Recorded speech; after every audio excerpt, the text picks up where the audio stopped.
Magandang gabi po sa bawat isa at magandang gabi rin po sa ating mga kapatiran na nakatunghay sa live stream po ng ating gawain.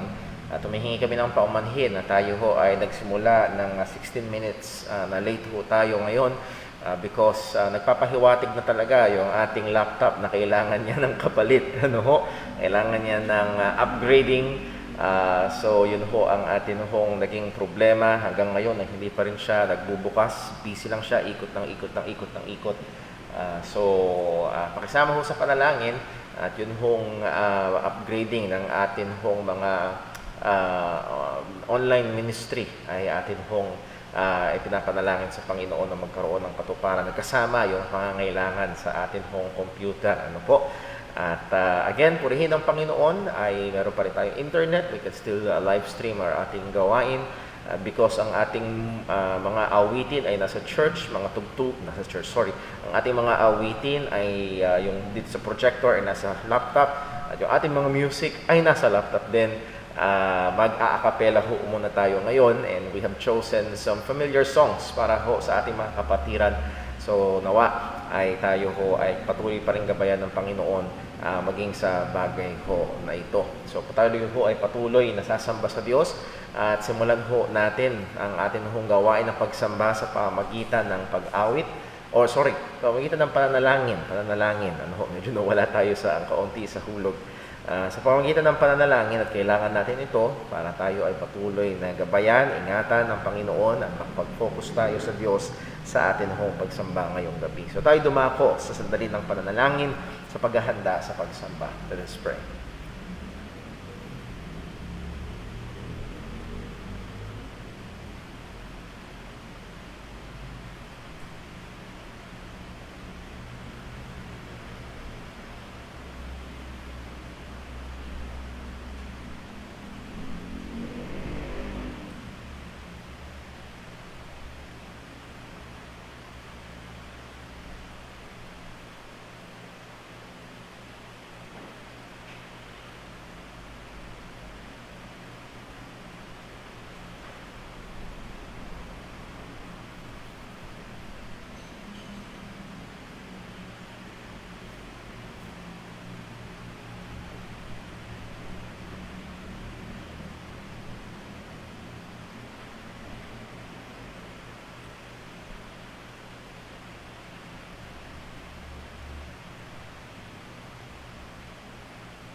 Manalangin po tayo.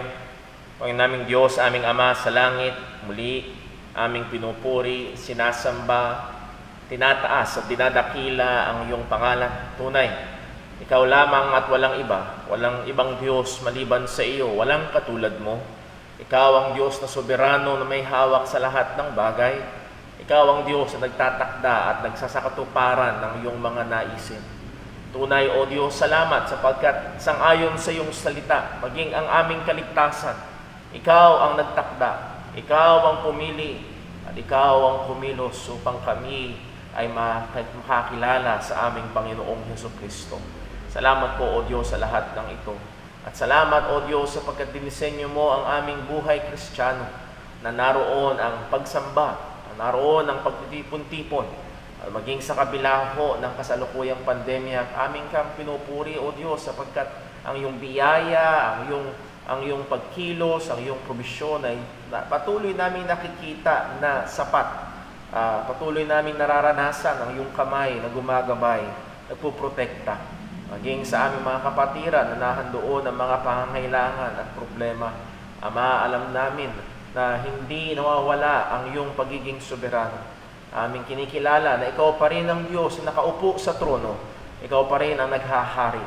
Ikaw pa rin, Panginoon, ang may hawak ng lahat ng ito.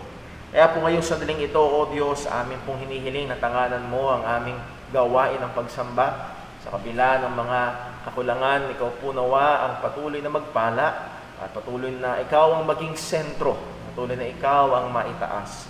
Amin pong hinihiling, O Diyos, na gabayan mo ang aming tagapagpaawit. Maging ang mga magbabasa ng iyong salita, ng lahat ng may parte sa gawain ito, lalo't higit ang pangangaral ng iyong katotohanan O Panginoon, Ikaw po nawa ang magbigay ng wisdom, magbigay ng kapangyarihan at gumamit sa mga bagay na aming pag-aaralan para sa patuloy na ikakabanal ng iyong mga anak.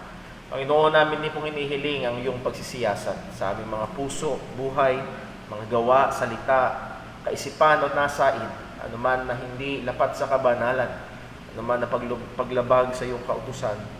Panginoon, ipakita mo sa amin kung gaanong karumal-dumal ang kasalanan, kung paanong aming naisin na patuloy magkaroon ng uhaw at gutom sa iyo. Panginoon, bigyan mo naman kami ng pagkasuka at pandidiri sa kasalanan. Tuloy mo kaming bigyan ng galit sa kasalanan, lalo't higit sa kasalanang nakatahan pa sa amin. Patuloy mo nawa kaming tulungan sa aming pakikipaglaban, sa pagpatay ng mga nakatahan pang kasalanan sa aming katawan. O Panginoon, ngayon sa daling ito, Ikaw po nawa ang gumabay. Tulungan mo kami. Sadya kaming mahina, madaling maagaw ang aming atensyon, napakadaya ng kasalanan. O tulungan mo kami. Igapos mo ang aming puso kay Kristo. At ngayon sa daling ito, Ikaw po patuloy na maluwalhati. Sa ngalan ni Jesus na pong aming dalangin. Amen. Tayo po ay masayang lahat at tayo po ay umawit sa Panginoon.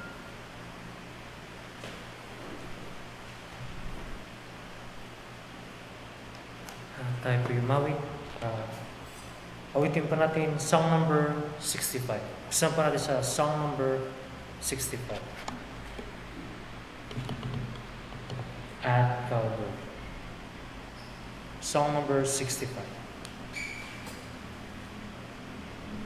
Years are spent in vanity and pride. Ready, sing. Years are spent in vanity and pride, caring not my Lord was crucified, knowing that it was for me He died on Calvary. Mercy there was great and grace was free, pardon there was multiplied to me. There my burdens of liberty at Calvary. By God's word at last my sin I learned. Then I trembled at the law I spurned, till my guilty soul imploring turned to Calvary. Mercy there was great and grace was free, pardon there was multiplied to me. There my burdens of liberty at Calvary. Now I give to Jesus everything.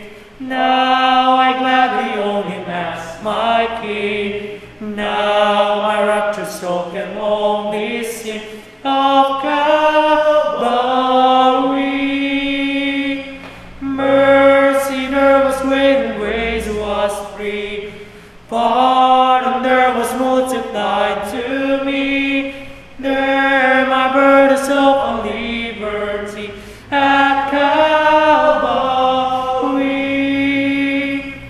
Oh, the land that through salvation's plan, oh, the grace that brought it down to man. Oh, the mighty God that got its span at Calvary.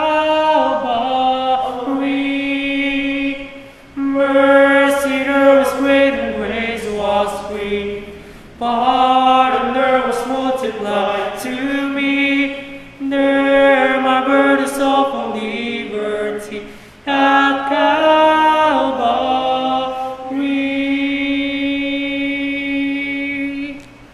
Matibtin ako tayo. Tayo dadako sa ating sabayang pagbasa ng salita ng Panginoon. Ating pong hinihilingan ng bawat isa na buksan ang ating mga Biblia sa aklat ng mga awit, the Book of Psalms, at babasahin natin ang isang portion sa Psalm 106. Psalm 106, ika-106 na awit, at babasahin natin ang talatang 32 hanggang talatang 40. Psalm 106. We'll be reading verses 32 up to verse number 40. Basahin ho natin ng sabay-sabay ang salita ng Panginoon. Verse 32, ready, read. They angered him also at the waters of strife, so that it went ill with Moses for their sakes, because they provoked his spirit, so that he spake unadvisedly with his lips. They did not destroy the nations, concerning whom the Lord commanded them, but were mingled among the heathen, and learned their works. And they served their idols, which were a snare unto them. Yea, they sacrificed their sons and their daughters unto devils, and shed innocent blood, even the blood of their sons and of their daughters, whom they sacrificed unto the idols of Canaan. And the land was polluted with blood. Thus were they defiled with their own works, and went a-whoring with their own inventions. Therefore was the wrath of the Lord kindled against his people, insomuch that he abhorred his own inheritance. Pagpalain po ng Diyos ang pagkabasa ng kanyang mga salita. Tayo po ay manalangin. Panginoon naming Diyos, muli aming kinikilala ikaw na Diyos na tangi, Diyos na banal, Diyos na matuwid.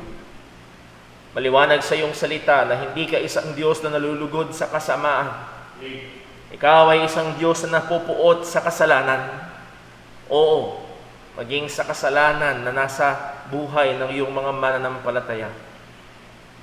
Kagaya ng aming nabasa, Panginoon, ang mga Hudyo, pagkatapos mong ilabas sa pagkaalipin sa Ehipto, ay naroon, nahulog, at namuhay sa pagsamba sa mga Diyos-Diyosan. At nandoon ang iyong galit. O kami nawang mga mananampalataya, kami nawang mga iniligtas mo, kami nawang mga tunay na may buhay na walang hanggan at wala nang anumang hatol dahil kay Kristo Jesus. O tulungan mo kami na patuloy na maging seryoso sa aming pakikipaglaban sa kasalanan. O tulungan mo kami, Panginoon, na sa araw-araw ay patuloy na maging mapagbantay sa lahat ng aspeto ng aming buhay. O nawa, O Diyos, kung meron man mga natitira pa na mga Diyos-Diyosan sa aming buhay, mga bagay na mas pinapahalagahan namin kaysa sa iyo. O tulungan mo kami na ito ay makita, tulungan mo kami na ito ay wasakin, pagsisihan. At awa, tulungan mo kami na patuloy na magsumikap sa kabanalan. Ama, muli sa aming gawain ito, aming hiling na ikaw ang patuloy na maluwalhati sa mga pag-aawitan, maging sa aming mga kapatiran na sa mga tahanan. Ikaw po nawa ang gumabay. Napakaraming agaw pansin. Tulungan mo kami na maituon ang aming mga atensyon sa iyo lamang. Salamat po, O Diyos, sa iyong salita na aming gabay, na aming liwanag, na aming pagkain, na aming tungtungan, na aming kublihan. Nawa patuloy mo kaming bigyan ng uhaw at gutom sa iyong katotohanan. Sa aming pag-aaral ngayong gabi, buksan mo po patuloy ang aming mga mata, upang patuloy namin makita ang mga magaganda, dakilang katotohanan patungkol sa iyo. Lahat ng ito ay dalangin namin sa ngalan ng aming Panginoong Hesukristo. Amen. At tayo po tayong tumayo at para sa isa pang awitin.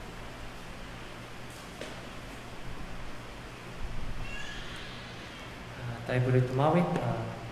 Buksan po natin ating mga hymnary. Song number 139. Song number 139. More about Jesus. Song number 139. More about Jesus would I know. Ready, sing. More about Jesus would I know. More of His grace to others show. More of His saving fullness see. More of His love would I for me. More about Jesus, more about Jesus, more of His saving fullness seek, more of His love would I for me. More about Jesus, let me learn, more of His holy will discern. Spirit of God, my teacher be, showing the things of Christ to me. More about Jesus, more about Jesus, more of His saving fullness seek, more of His love would I for me. More about Jesus on His throne, riches in glory all His own. More of His kingdom sure increase, more of His coming Prince of Peace. More about Jesus, more about Jesus, more of His saving fullness seek, more of His love would I for me. Amen. Amen. Praise the Lord, mga kapatid. Para natin pagkakalaob. Saan po natin ating mga Biblia sa 2 Corinthians chapter 9, verse 6 hanggang 8. Sabay-sabay po natin itong mga basahin, mga kapatid. Handa na kayo, ready? Read. But this I say, he which soweth sparingly shall reap also sparingly, and he which soweth bountifully shall reap also bountifully. Every man according as his purpose set in his heart, so let him give, not grudgingly or of necessity, for God loveth a cheerful giver. And God is able to make all grace abound toward you, that ye, always having all sufficiency in all things, may abound to every good work. Amen. Let us pray, mga kapatid. Ama naming Diyos na sa langit, Panginoon, muli kami lumalapit at nagpupuri at nagpapasalamat sa iyong dakilang pangalan. Pagkat tunay, Lord, dapat po kayong parangalan, Panginoon, sa araw-araw namin na buhay. Lalong-lalo na, Panginoon, ngayong araw na linggo na pagtitipon ng iyong mga anak. Panginoon, nawa, gabing ito, kayo po ang maitaas at kayo po ang mapagpurihan sa aming pagsamba. Panginoon, humingi po kami ng tawad sa aming mga kasalanan nagawa sa iyong harapan. Patawad po, Ama, muli. Alam namin, kayo'y namumuwi sa kasalanan, Ama. Sana hindi po kami, Ama, hindi po kami pagkamuwi sa kasalanan. Tulungan niyo po kami, Ama. Panginoon, kami po ay nasa laman, Lord. Alam namin, walang bahagi ng aming katawan na hindi naapektuhan ng kasalanan. Lord, muli, salamat po muli sa kaligtasan yung ginawa sa amin na tunay, kami walang pag-asa, Ama. Salamat po sa mga mangha na yung ginawa, kaligtasan para sa amin. Lord, patuloy nyo kaming pakabanalin pa, Ama. Tulungan niyo po kami sa buhay na ito, na tunay na nakikipaglaban sa kasalanan. Bigyan niyo po kami ng wisdom, Ama, katalinuhan pa namin itong gagawin, Lord, sa aming pamumuhay. Lord, ngayong gabi sa aming pagkakaloob, rin po, Panginoon, bumabay, kayo po, Panginoon, bigay sa amin ng tamang puso. Sa pagkakaloob na ito, Panginoon, kayo rin po ang may taas. Alam namin, Panginoon, na lahat ng aming tinatangkilik mula po sa inyo. Ito yung aming buhay, Panginoon, mula po sa inyo. Salamat po, Ama, muli ngayong gabi. Sa aming pag-aaral, Ama, kayo po gumabay. At nawa, may taas din po ang iyong pangalan sa pangaral ng salita. Tulungan niyo po yung lingkod sa Brother Paul. Tulungan niyo po siya ng salita. May hayag ngayong gabi. At din po sa aming makikinig, Ama, buksan niyo po aming puso. Upang kami mamangha pa, Panginoon, sa iyong salita. At lumalim pa, Panginoon. Buksan niyo po aming mga mata. Maging maunawaan namin ang iyong mga salita, Ama. Muli, salamat po, Ama. Mauwi sa lahat sa inyo ang kapurihan at pasalamat. Sa aming sa mga dalangin. Pangalan po ng iyong anak, aming Panginoon sa Kristo. Amen.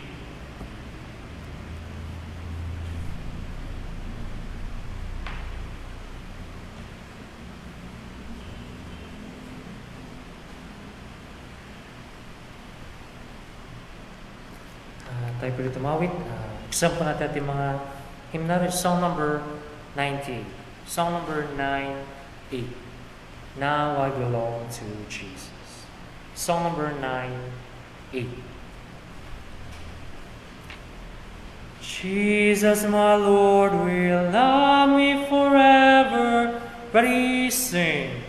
Jesus, my Lord, will love me forever. From him no power of evil can sever. He gave his life to ransom my soul. Now I belong to him.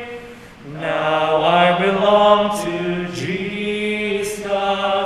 Jesus belongs to me. Not for the years of time alone, but for eternity. Once I was lost in sin's degradation, Jesus came down to bring me salvation, lifted me up from sorrow and shame. Now I belong to him. Now I belong to Jesus. Jesus belongs to me. Not for the years of time alone, but for eternity. Joy floods my soul, for Jesus has saved me, freed me from sin that long had enslaved me. His precious blood he gave to redeem. Now I belong to him. Now I belong to Jesus. Jesus belongs to me. Not for the years of time alone, but for eternity. Magsipag po lahat.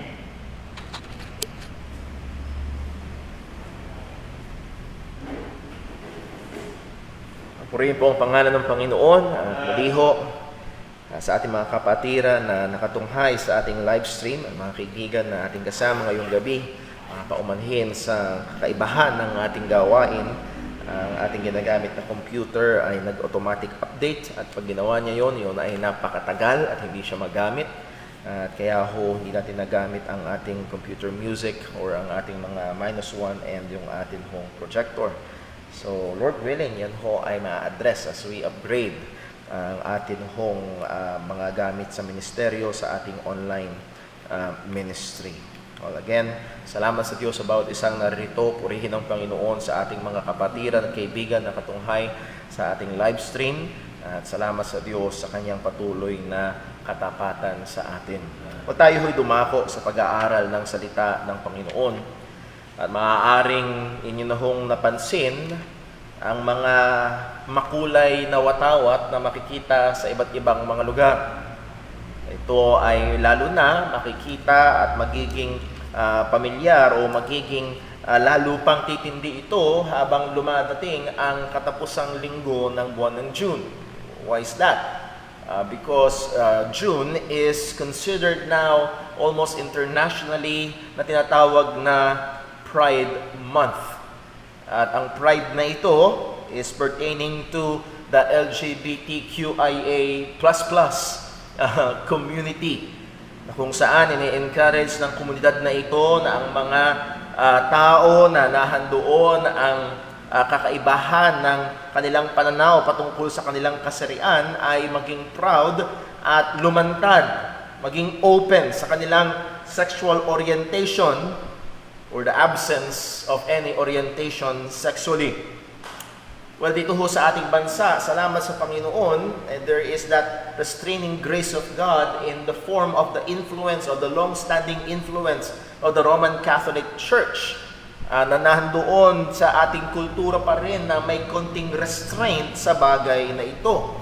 Pero sad to say, ang media ho natin, ang mga madalas napapanood, napapakinggan sa telebisyon, sa radyo, ay hindi nasasansala ang mga bagay na ito. Kung hindi dito pa madalas dumadaan ang mga mapanira na ideya na ito at pinopromote pa ang mga makasalanang pamaraan ng pamumuhay.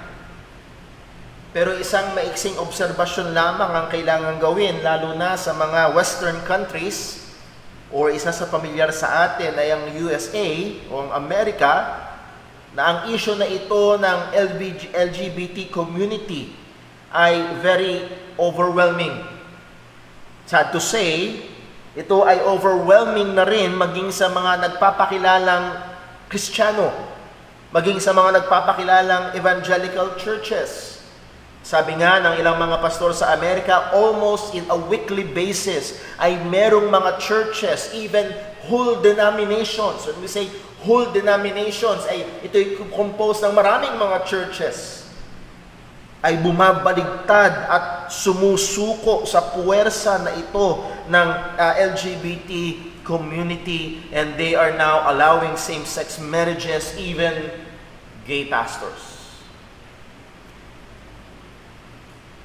Isang halimbawa, at hindi ito pintang hangin lamang, isang halimbawa ay ang tinatawag na Alliance of Baptists. Ito ay offshoot galing sa Southern Baptist Convention, at ito ay bumukod, ito ay humiwalay. Ngayon sila ay tinatawag na Alliance of Baptists, at ito ay binubuo ng, sabi natin, kumpara sa maraming bilang, pero ang kanilang bilang ay maliit lamang, around 130 churches, congregations. At bukod sa mga 130 churches na ito, there are other individuals na kasama ng alliance na ito, and they do not just accept but even promote and support same-sex marriage, and is open to gay, lesbian, bisexual, transgender believers. So again, hindi ho ito isang bagay na walang epekto. At alam po natin na mayroong mga ilang states sa Amerika na kung saan, kung ikaw ay isang pastor at pinapangaral mo ang salita ng Diyos at tinawag mong kasalanan ang mga bagay na ito, at maaaring doon sa iyong kongregasyon ay merong ganito ang paraan ng pamumuhay at nakanti ang kanyang damdamin at siya'y nasaktan, ay pwede kang idemanda at kasuhan ng diskriminasyon. So there is heightening persecution pagdating sa bagay ho na ito. Now, liban na isipin natin na LGBT lamang ang problema, meron ding ilang mga maraming mga bagay na laban sa katotohanan ng salita ng Diyos ang talagang umaasenso at nagmo-move forward at nag-gain ng momentum sa Amerika, kagaya ng radical feminism, na patuloy na nagbe-breakdown ng Judeo-Christian Foundation in the US. At ito ay sa nakakatakot na mabilis na paraan. And sad to say, sabi nga ho, hindi ko maalala kung sino ang nagsabi, kapag ang Amerika daw ay bumahing, ang buong mundo ay nilalagnat. Nung ibig sabihin, hindi pwedeng walang epekto. And sad to say, maging sa ating bansa, ito ay umeepekto na. Right this moment, there are groups, there are politicians trying to push ang mga agenda na ito. So kailangan ho natin na maging mapagbantay. Hindi imposible na isang araw maging sa ating sariling bansa ay gumising tayo na meron ng batas, na meron ng batas na nagbabawal sa pangangaral ng laban sa kasalanan, na meron ng batas na nagpo-promote sa mga bata na as early as grade 1 ay yun silang tatanungin, yung lalaking bata, tatanungin mo, baka hindi ka lalaki, baka babae ka.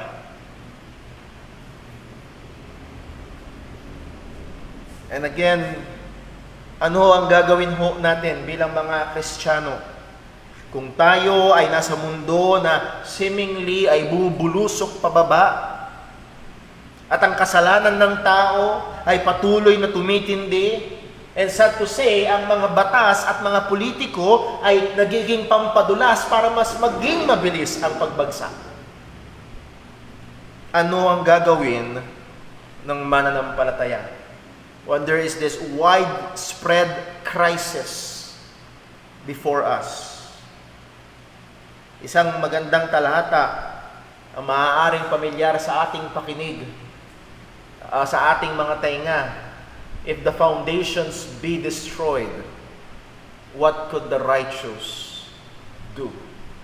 And to that very psalm actually, tayo ho ay titingin at kukuha ng karunungan at kukuha ng katotohanan na ating tutungtungan sa gitna ng mga mapanganib na panahon. So nais ko ho kayong anyayahan sa aklat ng mga awit. Psalm 11. Psalm 11.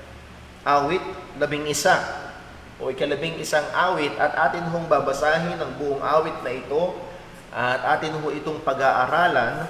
At ang titulo ho ng ating pag-aaral ngayong gabi ay ito, Trusting God in Times of Widespread Crisis. Trusting God in Times of Widespread Crisis. Babasahin ko ho at pakasunod nyo sa inyong mga Biblia, ito po ang salita ng Panginoon. In the Lord put I my trust. How say ye to my soul, flee as a bird to your mountain? For lo, the wicked bend their bow and make ready their arrow upon the string, that they may privily shoot at the upright in heart. If the foundation be destroyed, what can the righteous do? The Lord is in his holy temple. The Lord's throne is in heaven. His eyes behold, his eyelids try the children of men.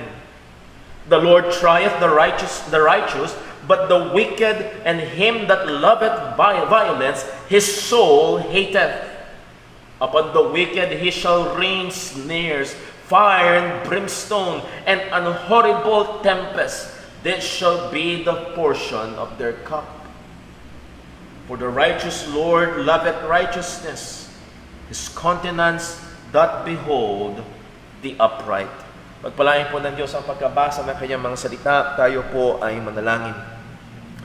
O naming Diyos, aming Ama sa langit, o tunay aming kinikilala ang katotohanan na sa aming mundo, sa mundong ito na aming ginagalawan, ay napakadami at patuloy na tumitindi ang kasamaan. At kung aming titignan tila baga, ito ay isang labanan na walang pag-asang maipanalo. Tila nga baga, na ang pundasyon ay gumuguho na. At ano ang gagawin o ano ang magagawa ng matuwid? O Panginoon, turuan mo nawa kami. Kahit maging sa aming bansa na hindi pa masyadong ramdam ang mga bagay na ito, tulungan mo kami maging mapagbantay. At ngayon pa lamang ay kami maging handa. Ama, ikaw po patuloy na maitaas. Bigyan mo kami ng karunungan. Tulungan mo kami sa pag-aaral ngayong gabing ito. Lahat ng ito ay hinihiling namin sa ngalan ng aming Panginoong Hesukristo. Amen. Maaari na pong magsiupo ang lahat. Ito ho ang ating pinakamensahe ngayong gabi. Faced with seemingly hopelessness in the breakdown of godly morals in society, God's people must look to God, the sovereign King, who rules and will judge. Sa pagharap sa tila baga kawalan na ng pag-asa sa pagkawasak ng makadiyos na moralidad ng lipunan, ang mga tao ng Diyos ay kinakailangang tumingin sa Panginoon na soberanong hari at naghahari at siyang hahatol sa mundo. So dalawa lamang ho ang ating punto sa pag-aaralan And this is the natural division ng Psalms, ng awit na ito. It is divided sa dalawa, from verses 1 hanggang verse number 3. Ito yung unang division. And then verses 4 up to verse number 7, ito yung ikalawang division na makikita nating maliwanag sa awitin. So point number 1 is the refusal to flee in hopelessness. Ang pagtanggi na tumakas dahil sa kawalan ng pag-asa. And then pangalawa, the reason for hope in crisis. Ang rason sa pag-asa sa gitna ng kinalalagyan na krisis. So tingnan muna natin ang konteksto o ilang mga impormasyon na makikita natin patungkol sa awit po na ito. Ang sabi sa bandang simula, kung meron kayong mga English Bibles, madalas nahandyan ang ilang mga titulo o ilang mga impormasyon. Ang sabi, to the chief musician, a psalm of David. So again, for the last 3 psalms na ating pinag-aralan, simula nung anniversary ng ating church Sunday evening, we looked at Psalm 63. Last Sunday evening, we looked at Psalm 62. At dito tayo tatakbo, Lord willing, sa book of Psalms. And I hope na ito ho ay maging kapakinabangan sa ating mga kaluluwa. Now we will look at Psalm 11. It is also, and it is still, a psalm authored by King David. Itong psalm na ito ay kinategorya ng mga komentarista as a psalm of confidence. Mayroong mga iba't ibang klase ng psalm. May mga sinatawag na lament psalm, panaghoy, handoon ng pag-iyak, na handoon ng paghingi ng saklolo sa Panginoon. Meron din namang mga praise psalm, na yung mga saawit na talagang pagpapahayag ng grabing pagpupuri sa Panginoon.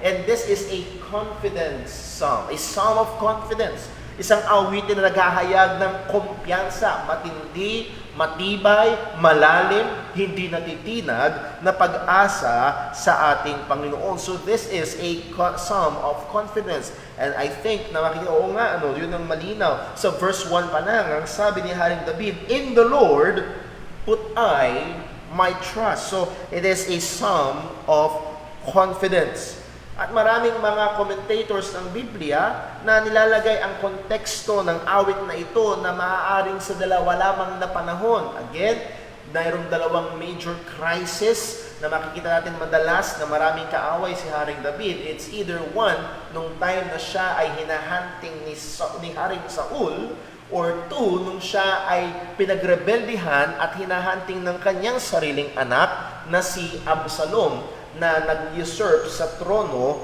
ng kaharian. Well, whichever ito ay merong krisis na nangyayari. Kung ako ang inyong tatanungin, tingin ko medyo mas nakalining ako dun sa pangalawa dahil sa mga makikita nating impormasyon sa mga talata na ating titignan. So, consider natin unang punto, the refusal to flee in hopelessness, ang pagtanggi sa pagtakas dahil sa kawalan ng pag-asa. Ang sabi ni Haring David, verse 1, in the Lord put I my trust. How say ye to my soul, flee as a bird to your mountain.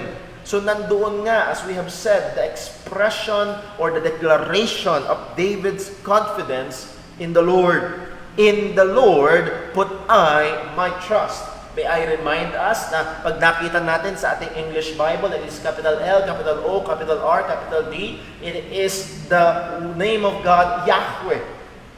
Again, it is in the Tetragrammaton, YHWH.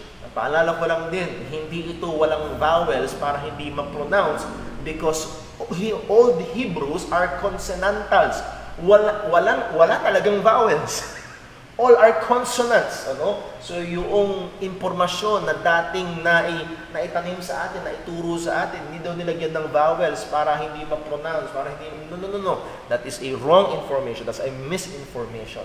Kung hindi talagang lahat ng salita ng mga Hudyo noon, yung Old Hebrew is consonantals. So here is the capital L, capital O, capital R, capital D, Yahweh. Or sa panahon natin ngayon, mga pamilyar sa Yahweh, or sa transliteration sa Latin, na doon nabuo yung Yehovah, naging Jehovah. So doon din galing po yun. Nevertheless, it is the proper name of God, and David is expressing his trust in the true God of Israel. That's the point. Hindi ibang Diyos ang kanyang pinagtitiwalaan, hindi ibang Diyos-Diyosan, kung hindi sa tunay na Diyos lamang. At dahil nandoon ang kanyang kumpiyansa, dahil siya ay nakatungtong sa katotohanan ng Panginoon, ay nandoon ang tugon ni Haring David sa mga taong nag-a-advise sa kanya na tumakas. Ang sabi niya, how say ye to my soul? Bakit nyo sinasabi sa aking kaluluwa? Bakit nyo sinasabi sa akin? Ba't nyo ako pinapayuhan? Bakit ito ang inyo na sinasaysay sa akin na ako ay tumakas? At dito nire-recall or nire-restate ni Haring David ang maaaring kakagaling niya lang sa pulong. Maaaring kakagaling niya lang sa parang nagpulong ang gabinete at nahandoon ang mga advisors ni Haring David. At ito ang problema na nakaakma na o parating na ang matinding kalaban. Ano ang gagawin? At yung mga advisors ni Haring David, ang sabi sa kanya, takas. Takas ka na. Hindi malayo ang kalaban, hindi magaang ang kalaban, hindi biro ang labanan, delikado, takas. Paano ka tatakas? Parang ibon na tatakas at magtago ka doon sa bundok. Yun ang payo sa kanya. Kinote ni Haring David ang kanilang salita, ang salita ng mga taong ito, flee as a bird to your mountain. Again, this is a figure of speech na kung saan itinulad sa isang ibon na tatakas at magtatago sa bundok. Oo, maaaring yung bundok ay isang bundok na mabato o isang bundok na mapuno na kung saan mahihirapang makita, mahihirapang habulin, mahihirapang atakihin ang ibon. Pumunta ka sa bundok at doon ang iyong safety. Doon ka magtago para hindi ka tamaan. Doon ka magtago para hindi ka matagpuan, para hindi ka atakihin. Flee as a bird to your mountain. And sad to say, meron hong mga nagpapakilalang Kristiyano na ito ang ginagawa. Napakamakasalanan na ng maligid. Ang gagawin, tara, punta tayo sa bundok, doon tayo tumira. As if wala silang kasamang kasalanan doon. FYI, tumira man tayo sa bundok, may nakatahang kasalanan sa atin mismo. So narito, bakit ganito ang advice? Ito ba ay isang advice na naglalayon na masaktan si David? And I believe, at kagaya ng sabi nga ng mga commentators, it is seemingly a well-meaning advice. Hindi ito isang advice na naglalayon na masira si Haring David. Ito isang advice na may layunin na siya ay gawan ng masama. Kundi gusto nga na siya ay malayo para makatakas o makaalis doon sa nakabinbin na pag-atake o pagwasak. Bakit ganun ang advice nila? Sabi sa verse 2. At ito pa rin ay quotation ni Haring David ng mga advisors niya. So anong sabi ng mga advisors niya? Tumakas ka na parang ibon. Pumunta ka na doon sa iyong bundok at doon ka magtago. Bakit? Kasi ito ang kalagayan. For lo, the wicked bend their bow.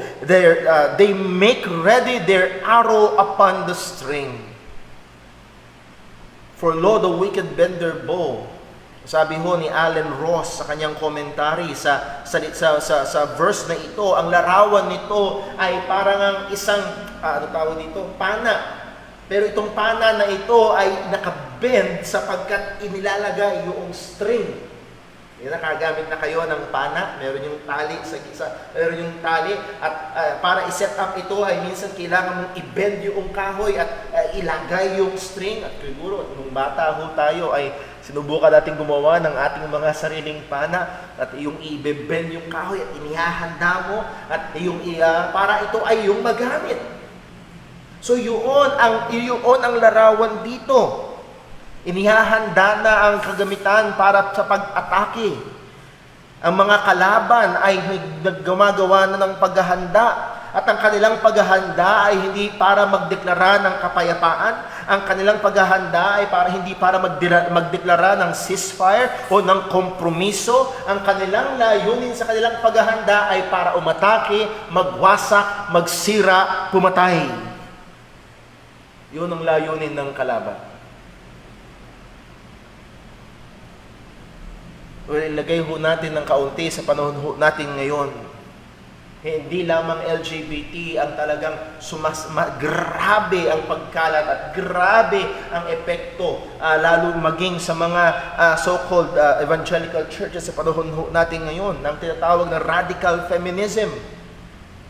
Madalas natin itong maririnig sa mga girl power, women rights. And again, kung ang ibig sabihin ay magkaroon ng katamang karapatan ng kababaihan sa pagboto, sa edukasyon, proteksyon mula sa pang-aabuso, that's all well and good. For women to have opportunity in education, in workplaces, that's all well and good. Pero itong mga radical feminist na ito ay hindi naglalayo ng ganun lamang. Pag nagbasa ho tayo ng mga lathalain nila, ng mga artikulo nila, itong mga radical feminist na ito, alam niyo ho kung anong isa sa mga layunin nila? Wasakin ang pamilya. Bakit? Dahil wasakin ang pamilya, wasakin ang kasal. Dahil sa pagkakasal, dahil sa pag-aasawa, ang babae daw ay ultimately napapailalim sa lalaki. Dahil daw sa pamilya, ang babae napapailalim sa lalaki, lalo na pag nagkaroon ng anak, magiging obligado ang babae na manatili sa bahay, alagaan ang pamilya, at lahat daw ng ito ay sumisikil sa kababaihan. So, ang dapat gawin, wasakin ang pamilya. Again, maging maingat ho tayo to subscribe to this thoughts na maaaring at the surface ay parang napakaganda, but they mean to attack, they mean to destroy. Kahanda na ang kalaban at nahandito ang kanilang layunin ay magwasak, ang kanilang layunin ay magsira, lalo na ng mga bagay na itinatag ng Panginoon. At sino ba ang nag-institute ng pag-aasawa? Sino ba ang nagbuo ng pamilya? Hindi ba ang Diyos? Ito ang kanilang naising wasakin. Hindi lamang nakabend yung kanilang bow, ang sabi, they make ready their arrow upon the string. So this is a progress in their preparation. So binan yung bow, nilagay na yung string, at nung nalagay na yung string, they make their arrow ready. Naalala ko ho, isa sa mga una is, yes, kung hindi man pangatlong date namin ni Sister Jonah, ay sinubukan namin mag-archery. Wala pang pandemya noon, doon sa SM North EDSA, mayroong lugar na kung saan may archery. At katuwaan lang, masubukan. Umarkila kami ng pana, nagsalitan kami. At kunin mo yung pana, ito is a modern na pana, at ilalagay mo yung palaso at yung bat. At pag nakalagay na, ituturo sa iyo yung paglagay, at pag hahatakin mo, ituturo sa iyo kung paano hahatakin. At nung binigay ko na kay Sister Jonah, siya na ang papana, talagang ang ganda ng forma, binatak. At pagbitiw, tumingin ako doon saan tumama? Doon sa baba. So narito ang larawan na handon na, nakahanda na ang pana at yung palaso ay nakalagay na, at mahigit sa malamang ito'y nakapatak na at nakatutok na. Bibitiwan na lang at lilipad na ang palaso at tatama na sa matuwid. Narito ang progression ng kanilang mga preparasyon. As we have said, right this moment, merong mga politiko sa ating bansa na nagsusubok unti-unti, pailalim, minsan hayag na hayag din naman. Can you imagine? May magsusubok magsulong ng bill ng expiration ng marriage contract? Para bang gumawa kayo ng kontrata, uupahan ko to ng 10 taon, o tapos na ang kontrata, alis na. Mag-asawa tayo ng 10 taon, pagkatapos nito, alis na. Ayoko nang i-renew, bahala ka na. Again, itong mga bagay na ito ay nakahanda na at nagpo-progreso ang kanilang gawain para atakihin ang mga makadiyos, para akatakihin ang katotohanan ng Panginoon. Ang sabi pa ho ni Haring David, tuloy natin sa verse number 2, that they may privately shoot at the upright in heart. That word privately, meaning in secret. Actually, ang literal meaning nitong word na privately nito is in darkness, in the cover of darkness. Sa panahon na hindi mo inaasahan, sa panahon na madilim at hindi mo nakikita at maaaring hindi ka nakakapagbantay ng maayos, ikaw ay mako-caught off guard at doon nila bibitiwan yung palaso. At ikaw ay atakihin, ikaw ay sisirain. Maraming mga pag-atake sa mga makadiyos na moralidad sa ating bansa ay dinadaan sa mga patagong kaparaanan. Oo, hindi sa dilim ng hating gabi, pero sa tawanan ng maraming mga masa. Sa maraming mga comedy shows, sa maraming mga entertainment, sa maraming mga libro, at sa maraming mga so-called under the name of the banner ng love and justice. I was shocked to read. Hindi ko alam, kulang lang ako sa update, na ang kasalukuyang CEO, sino nakakaalam pa ng kasalukuyang CEO? As far as I know, siya ang kasalukuyang CEO ng Apple, si Tim Cook. Noong pa lang 2014, he openly declared himself to be gay. At he's proud to be gay. At isa sa mga sikat na quotation ni Tim Cook na ang sabi niya, I am proud to be gay and I believe this is one of the wonderful gifts of God.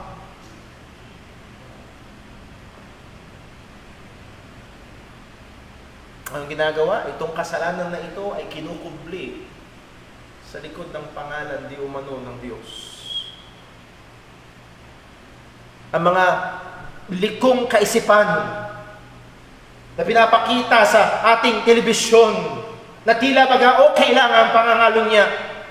Pwede ka pang maging bida sa pelikula. Okay lang ang pagnanakaw ng sasakyan.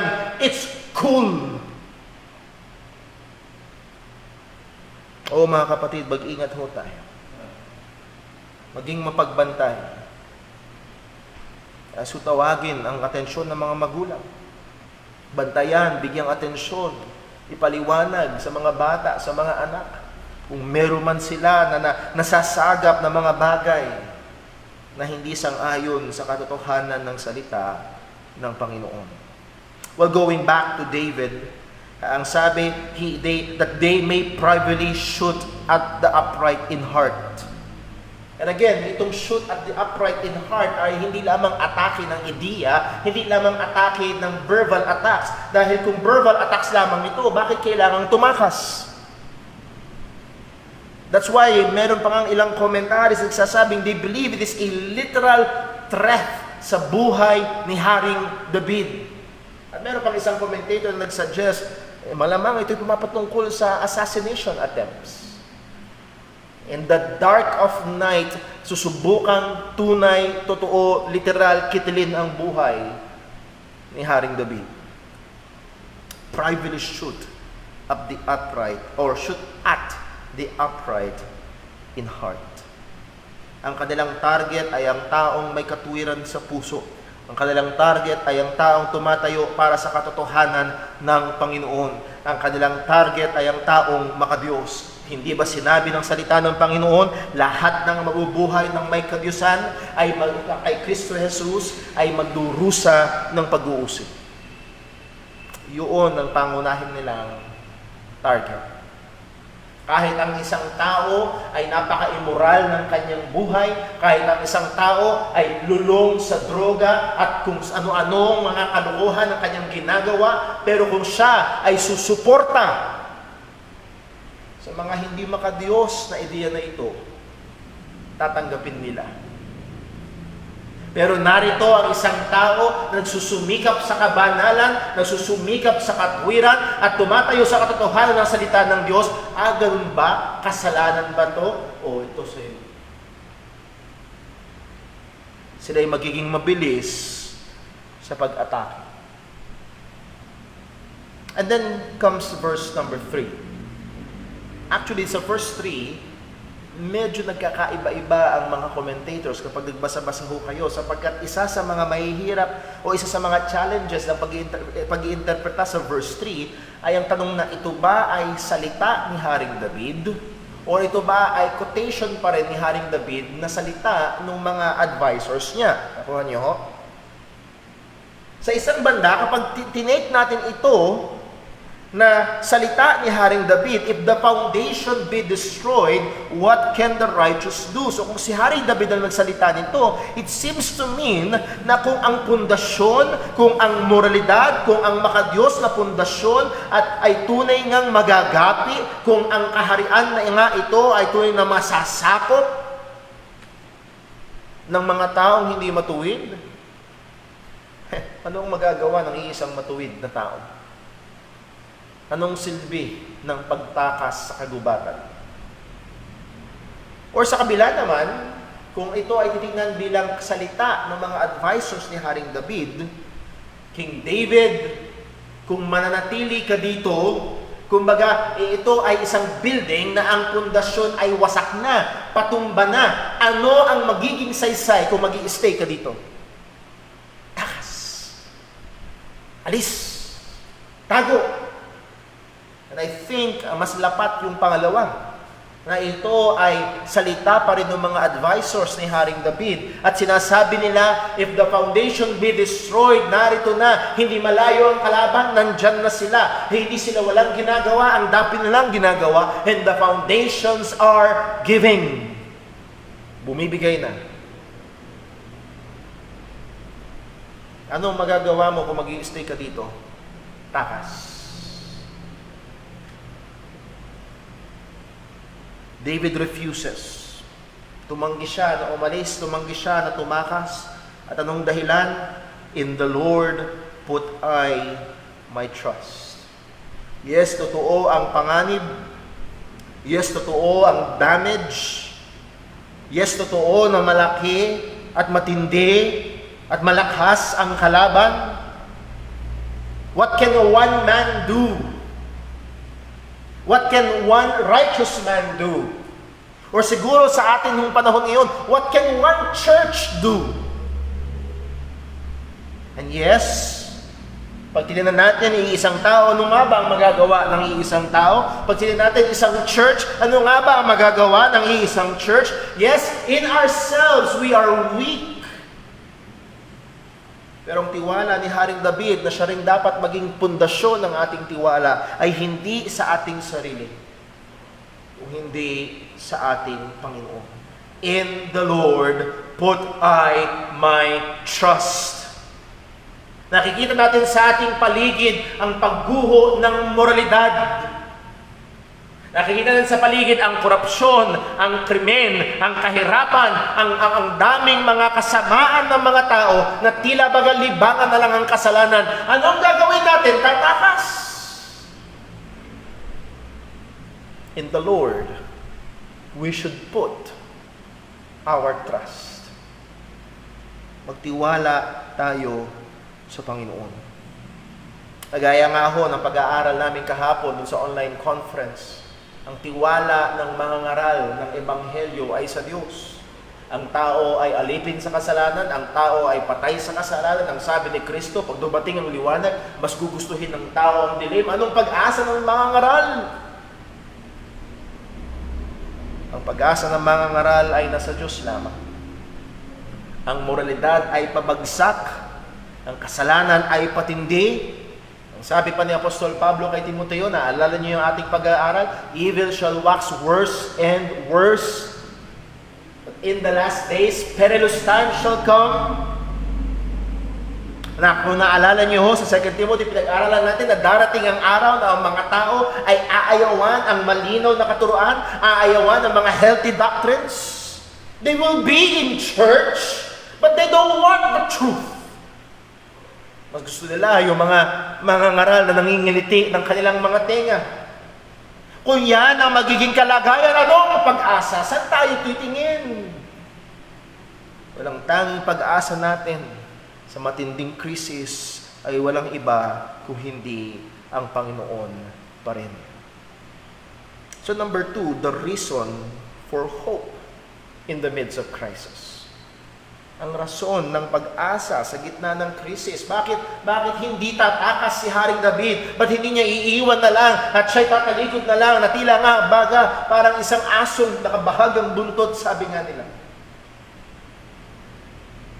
Well, in the Lord put I my trust. At ang sabi sa verse 4, this is the second half of the psalm. The Lord is in His holy temple. The Lord's throne is in heaven. His eyes behold, His eyelids try the children of men. Yes, totoo bang may panganib? Opo. Totoo bang may kalaban? Yes. Totoo bang may banta? Meron. Pero totoo na ang Diyos ay nasa kanyang templo at totoo ang trono ng Diyos ay nasa langit. Para bang ganito? Totoo bang uulan? Yes! Pero totoong may payong ako. Kakabahan ka ba? Totoo ang panganib, totoo ang problema, totoo ang kasalanan at paglaghanap nito, pero totoong may Diyos na soberano na nakaupo sa kanyang trono at siya ay hari pa din.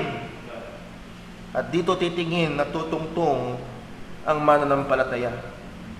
The statements of David reminds himself and reminds the people na nag-a-advise sa kanya na tumakas na at pinapaalala ang katotohanan na kailangang alalahanin at tignan at tungtungan ng mananampalataya sa panahon ng krisis. At ang sabi ni Haring David, the Lord is in His temple.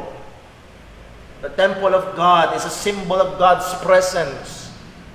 Nandun ang Shekinah glory ng Panginoon. Nung bumababa ang gloria na ito ng Diyos na nagliliwanag at sumisimbolo ng presensya ng Diyos, the Lord is still present. Yes, magulo. Yes, mahirap. Yes, matindi ng patindi ang kasalanan. Pero yes, ang Diyos ay hindi iniiwan ng kanyang mga mananampalataya. Ang Diyos ay kasama ng kanyang iglesia. Ang Diyos ay kasama ng bawat tagapaghayag ng Ebanghelyo. Ang Diyos ay kasama ng bawat misyonaryo. Ang Diyos ay kasama ng bawat Kristiyano. The presence of God. Hindi lamang ho yun, ang sabi ni Pablo, sabi ni Haring David ay ito, the Lord's throne is in heaven. Maraming sinasabi sa pagsasaysay na ito ni Haring David. Una, yung word na throne symbolizes rule and power. Pag nakaupo ka sa trono, ikaw yung may kapangyarihan. Dahil ang trono ay sumisimbolo sa kapangyarihan, sumisimbolo sa paghahari. So nandun pa rin ang trono ng Panginoon. At ang sabi ni Haring David, ang trono ng Diyos ay nasa langit. Ito ay pagpapakita ng kataasan. Ano man ang nangyayari dito sa lupa, ano man ang gulo dito sa lupa, ang trono ng Diyos ay nananatiling na nasa pinakataas. At siya ay nananatiling soberanong naghahari dito sa lupa. Wala isa nga ho sa madalas na question sa mga Kristiyano, kung ang Diyos ay naghahari at siya ay makapangyarihan at siya ay matuwid, bakit napakagulo? Bakit maraming nangyayaring kasamaan? Marami tayong pwedeng sagot ho diyan. Hindi ba gumagawa ng kasalanan ng tao? Hindi ba ang tao ay nagre-rebelde laban sa Panginoon? Pero isa pang sagot ho diyan, ito'y patuloy na pinahihintulutan ng Diyos para sa kanyang kaluwalhatian. And we know that all things work together for good. Why? Because all things are under the sovereign control ng ating Panginoon. The Lord's throne is in the heaven. Ang kanyang trono, kanyang paghahari ay hindi apektado, hindi nababawasan sa gitna ng mga nangyayari. At ang sabi ng salita ng Diyos, His eyes, that is God's eyes, behold, his eyelids try the children of man. That's a language of judgment. His eyes, behold, pinagmamasdan niya ang mga tao. Tinitignan niya, sinusuri niya ang mga tao. Hindi wala sa paningin ng Diyos. Walang nakatago. Subukan lang nilang itago ang palaso sa dilim ng gabi. Ito'y kita ng Panginoon. Hindi lamang ho yun, his eyelids try. Ang imahe na nakikita ko ho dito, nasubukan niya ng silipin ng isang bagay ng malapitan para talaga suriin na halos bumabangga na yung mga eyelids mo doon sa sinisilip mo para makita mo ganun kalapit. At kung ganun kalapit, wala kang maitatago. It was a clear and very close observation and examination. Wala tayong maitatago sa Diyos na nakaupo sa langit. Kita niya lahat, inoobserbahan niya lahat ng mga tao. Ang sabi ni Haring David, verse number 5.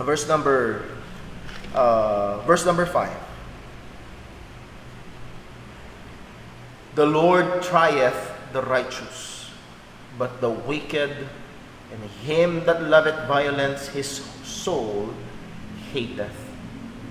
So narito ang matuwid, susubukin din ng Panginoon. At sabi nga ng isang commentator, hindi niya aabandonahin ang matuwid, ngunit susubukin sila na maging sa gitna ng krisis, ano ba ang kanilang pananampalataya?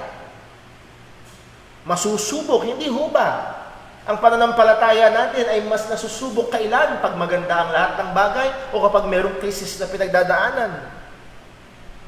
At narito pa rin nga yung katotohanan na ang ginto habang dumadaan sa mainit na apoy ay mas nagiging puro. At narito ang isang napakagandang katotohanan na pwedeng tungtungan ng Kristiyano. Dumadaan man tayo sa mainit na apoy, ang purpose ng Panginoon sa ating mga Kristiyano ay lalo pang maging banal.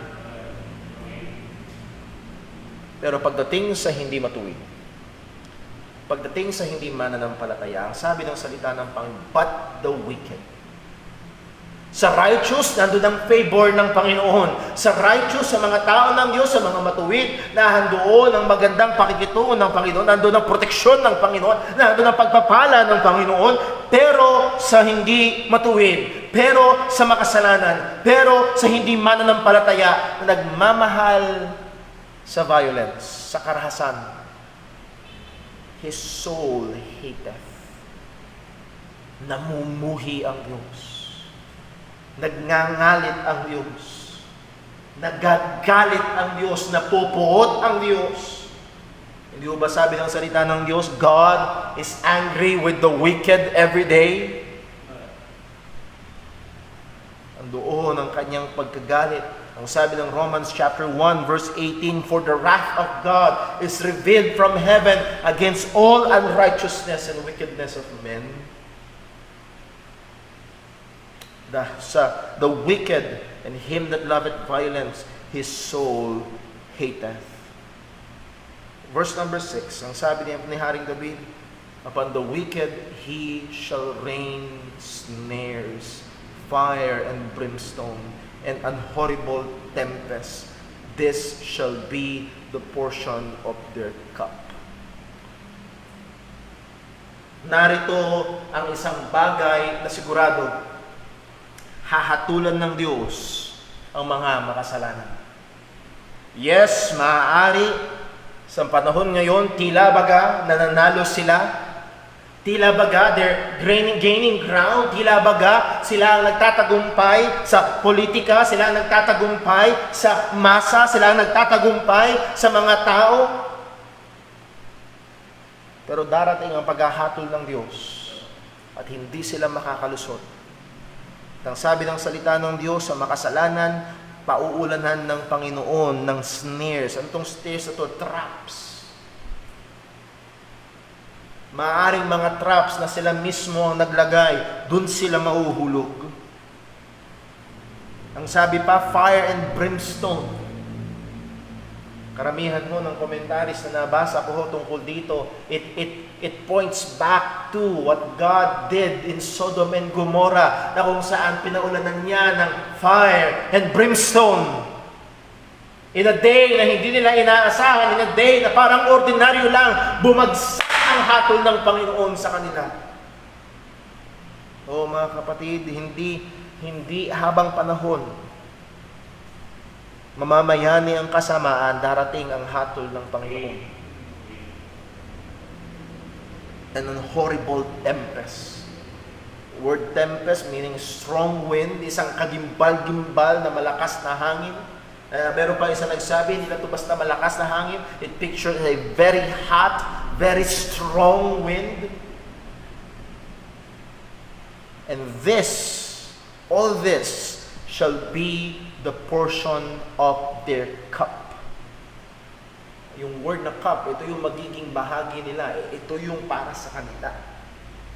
At sa hindi magsisisi, sa hindi sasampalataya, sa hindi magsisisi sa kanilang kasalanan at tatalikod sa kasalanan at pagtitiwala kay Kristo, ito ang naghihintay ang hatol ng Panginoon. Simulan natin ang ating pag-aaral tungkol sa LGBTQIA++. At meron minsan nagtatanong, hindi ba mahal ng Diyos sa mga bakla?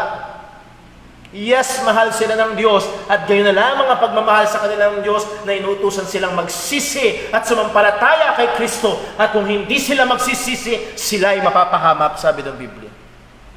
And by the way, hindi lamang sila. Lahat na makasalanan kung hindi magsisisi. Except ye repent, ye shall all likewise perish, sabi ni Jesus. Nandoon ang hatol ng Panginoon. It will be their cup. Nakalaan yun sa kanila, hindi sila makakatakas sa hatol ng Diyos. Ang tanging kaparaanan lamang ng kaligtasan ay kung ang makasalanang ito ay magsisisi sa kanyang kasalanan at sasampalataya kay Kristo. Siya ay babaguhin ng Panginoon. And lastly, dito tayo matatapos sa verse number 7. For the righteous Lord loveth righteousness. So here, dineklara yung attribute ng Panginoon, He is a righteous Lord. Mayroon hong isa sa mga tanong sa conference kahapon, anong gagawin ng Diyos? Paano yung mga hindi narating ng Ebanghelyo? At isa ho sa mga sinabi ko is, God will judge them righteously. God will judge them righteously. Kung sila'y nagkasala laban sa Diyos, God will judge them righteously. Kung sila'y hindi nagkasala laban sa Diyos, God will judge them righteously. Itong problema, alam natin na walang hindi nagkasala laban sa Panginoon. But God's judgment will always be righteous. Because He is a righteous God. Ang Diyos na matuwid ay nagmamahal sa katwiran. At ang mga tao sa nasibiyaya ng Panginoon ay namumuhay sa katwiran. Ang mga mananampalataya ng Diyos na nagsusumikap sa kabanalan, nandoon ang paglingap, ang pagtingin, ang pag-aalaga, ang pagsusustento ng Panginoon. At ang sabi ng salita ng Diyos, napakaganda, for His countenance doth behold the upright. Sa mga ilang pagkakataon, sinabi sa Biblia na ang Diyos hindi niya tinitingnan ng masama. Ang kanyang mukha ay nakakubli sa mga gumagawa ng kasamaan. Pero narito ang sabi ng Diyos, His countenance that behold the upright. It speaks of God's joy, God's glory, doon ang kagalakan ng Panginoon sa kanyang mga mananampalataya na mamumuhay ng matuwid. And the challenge is this, even in the midst of global moral decline, maging sa gitna ng ang buong mundo, ang moralidad ng buong mundo ay pabulusok pababa, huwag tayong matakot. At tumingin tayo sa Diyos para sa ating pag-asa. Ang mata, ang mukha ng Diyos ay nakabaling sa matuwid. Meron hong mga nagtatanong, sulit pa ba na magsumikap sa katwiran? Tila baga ang masaya ay yung mga gumagawa ng kasamaan. If you remember sa Psalm 73, yun ang naging problema na may akda ng Psalm 73. Nakikita niya na ang kasaganaan ng kasamaan. Nakikita niya tila baga sila ang masaya, tila baga sila ang walang problema. At ang sabi ng mananampalataya, muntik-muntikanan na! Muntik-muntikanan na akong dumulas. Konti na lang. Hanggang sa makita ko ang kanilang katapusan. O mga kapatid, sulit ba ang pagsusumikap sa katuwiran? Pagsusumikap sumunod sa Panginoon sa gitna ng mundong makasalanan? Yes.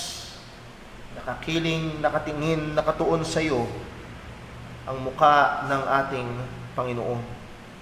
It speaks of God's favor, love, and blessing.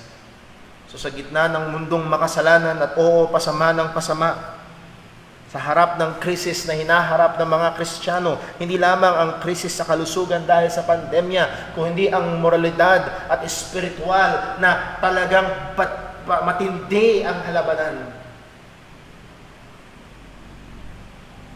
Tayo ay patuloy na titingin sa Panginoon para sa ating pag-asa. Ating paalalahanan ng ating mga sarili na ang Diyos ay nasa kanyang templo. And by the way, ang templo ng Panginoon ngayong bagong tipan ay ang kanyang mga mananampalataya. Ang kanyang trono ay nasa langit at siya ay nakaupo pa rin sa trono at soberanong naghahari. Na siya ang may hawak ng lahat ng bagay. Therefore, karapat-dapat lamang ilagak sa kanya ang ating tiwala maging sa gitna ng malawakang krisis na ating kinalalagyan. O dawa, tulungan tayo ng Panginoon. Again, as we have said kanina, hindi imposible na isang araw maggising na lang tayo na may batas na nagbabawal sa Kristyanismo. Bawal na ang Biblia, bawal na ang pangangaral, bawal na ang pagsamba. Saan tayo titingin? Saan tayo tutungtong? Saan tayo kukuha ng ating pag-asa? O nawa maalala natin, isang araw, ang talatang ito, ang ating Diyos ay nasa kanyang templo, ang kanyang trono ay nasa langit, at sa kanya tayo magtitiwala sa gitna man ng kahirapan, ng problema, at ng labanan. Let's pray. Ang naming Diyos, aming Ama sa langit, iba't iba ang aming karanasan sa tindi ng kasalanan sa sanglibutan. Alam po namin na merong mga mananampalataya, merong mga pamilya, iba't iba ang hugis, iba't iba ang paraan, pero lahat kami ay nakakaranas na matinding paglaban, matinding dagok, matinding dahas ng kasalanan sa sanlibutan. Nakakatakot isipin kung ano na ang kalagayan sa susunod na 10 taon. Nakakatakot isipin kung paano na sa susunod na 20 taon. At Panginoon, kaysa kami ay mapuno ng takot at parang ibon tumakas at magtago sa bundok, tulungan mo kami na tumingin sa iyo at magtiwala sa aming Diyos na nakaupo pa rin sa trono sa kalangitan at soberanong naghahari. Tulungan mo kami na tumingin sa katotohanan na isang araw hahatulan mo sa katwiran ang lahat ng tao. Tulungan mo kami alalahanin ang katotohanan na kaming mga mananampalataya ay merong buhay na walang hanggan at tiyak na pag-asa kay Kristo. O Panginoon, salamat po sa mga paalala ng iyong salita. Salamat po na meron kaming Diyos na soberano, na pwedeng pagkatiwalaan, na pwedeng pahingahan ng aming mga pagod na kaluluwa at kaisipan. Salamat po. Tulungan mo kaming maging mapagbantay. Tunay, kung meron mang matitirang isang matuwid, kung ang pundasyon man ay gumuho na, nawa ang matitirang matuwid ay ang mga mananampalataya. Nawa ang iglesyang ito ay masumpungan mo na nagsusumikap sa biyaya mo. Nawa kami ay maging patuloy na kagamitan mo sa gitna ng makasalanang mundong ito. Ingatan mo kami, tulungan mo kami. Patuloy mo kaming gamitin para sa kaluwalhatian mo. Patuloy na ikauunlad ng kaharian ng aming Panginoong Hesukristo. Dalangin namin ito sa ngalan ng aming Panginoong Jesus. Amen. Tayo po gusto yung lahat at tayo po ay umawit sa Panginoon.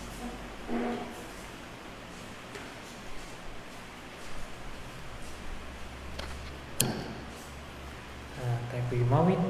Buksan po natin yung mga hymnal. Song number 86. Song number 86. Amazing Grace. Song number 86. First and last stanza. Amazing Grace. Ready, sing. Amazing Grace, how sweet the sound that saved a wretch like me. I was once lost, but now I'm found. Was blind, but now I see. When we've been there 10,000 years, bright shining as the sun, with no less face to sing God's praise than when we first begun.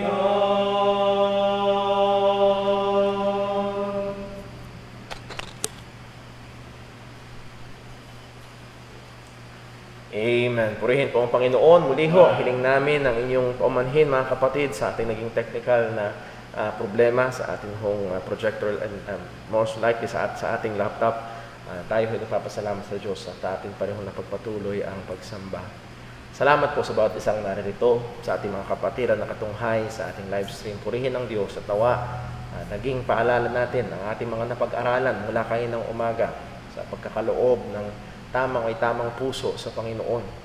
Maging ngayon sa pagtitiwala sa Diyos sa gitna ho ng maraming mga problema at tumatalamak na kasalanan sa ating paligid. Hindi lamang tayo maging tagapakinig, kundi maging tagatupad ng salita ng Panginoon. Ngayon, nawa ang pagmamahal ng Diyos Ama, ang biyaya ng ating Panginoong Kristo at ang pakikipisan, presensya ng Banal na Espiritu ay sumabawat isa sa atin. Ano man ang ating gagawin natin para sa kapurihan ng pangalan ng Panginoon. God bless po. We are dismissed.